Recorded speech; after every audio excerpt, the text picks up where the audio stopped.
নরসিংদী জেলার জেলা গোয়েন্দা শাখা গতকাল রাতে সংবাদ পায় যে সিলেট থেকে একটি কাভার্ড ভ্যান ঢাকা সিলেট মহাসড়ক হয়ে শুল্ক ফাঁকি দিয়ে ভারতীয় প্রসাধনী সামগ্রী নিয়ে আসছে। এই সংবাদ পেয়ে সতর্কতা যাচাইয়ের জন্য তারা রায়পুরা থানাধীন একটা ফিলিং স্টেশন নারায়ণপুরে লালমিয়া ফিলিং স্টেশনে একটা গাড়ি কাভার্ড ভ্যান দাঁড়ানো দেখতে পায়। তো সেখানে গিয়ে তাদেরকে চ্যালেঞ্জ করে এক পর্যায়ে এই যে কাভার্ড ভ্যানের ড্রাইভার সে পালিয়ে যায় এবং কাভার্ড ভ্যানে থাকা অপর আরেকজন সাদেক নামে তাকে আটক করা হয়। আটক করার পরে সে জানায় যে এখানে ভারতীয় প্রসাধনী সামগ্রী আছে, যেটা তারা সীমান্ত থেকে নিয়ে এসেছে এবং এটার মূল বিষয় হচ্ছে তারা শুল্ক ফাঁকি দিয়ে এই প্রসাধনী সামগ্রীগুলো নিয়ে আসে।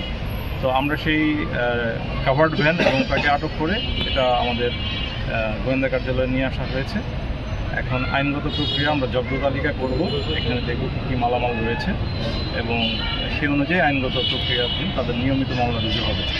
আমরা কাভার্ড ভ্যান এবং যে মালামাল আছে আনুমানিক 1 কোটি টাকা বা তার বেশি মূল্য হতে পারে। তারপর আমরা ফাইনালি এটা জব্দ তালিকা করব, করে তারপর মূল্য নির্ধারণ হবে।